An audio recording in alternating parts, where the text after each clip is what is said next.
Let's get out to Italy. Our Cheryl Preheim has been covering the Winter Olympics and just doing such a fantastic job with it. Cheryl, I can't get enough of your coverage, and we've had some big wins this week when it comes to some American gold medals, and you've got another one to tell us about. Good morning, my friend. Yeah, great to see you, Dan. And a gold medal for Mikaela Shiffrin for Team USA alpine skiing. And this is something to celebrate on a lot of levels. Mikaela Shiffrin was the last racer on the mountain. And just a few minutes ago, she crossed that line to win her gold medal. She has felt like this. She's described it as this demon on her back when it comes to the Olympics. She has more World Cup wins in skiing than any man or woman in any country of the world. But when it comes to the Olympics, it has been sort of elusive for her. She won her first gold medal in 2014, 18 years old in Sochi, Russia, and it's been hard to get traction just at the Olympics since then. When she crossed that finish line, she just was quiet for a moment, and then her arm went over her head and the tears started flowing, and we got to talk to her right afterwards.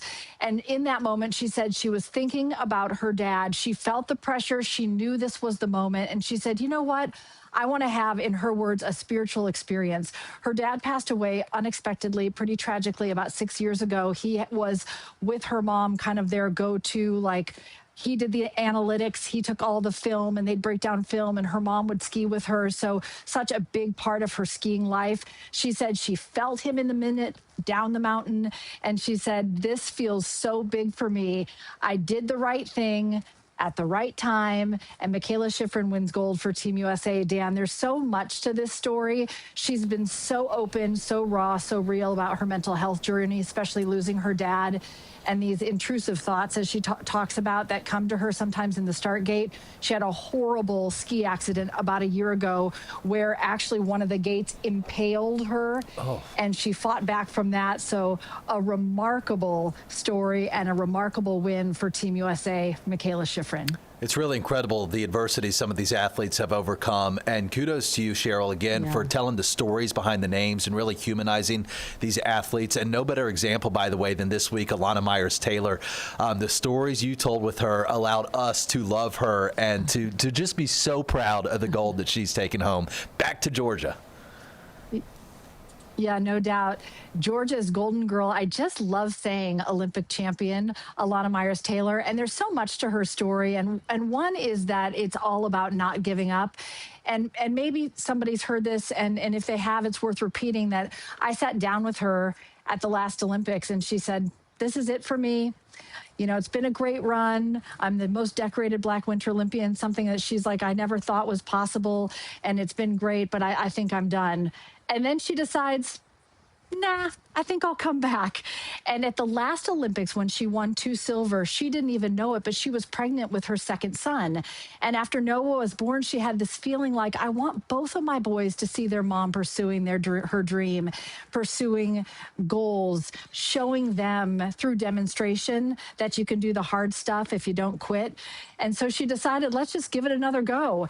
And it has not been an easy season. She has not won much this season. She's been hurt. She's had a back injury. She had a terrible crash.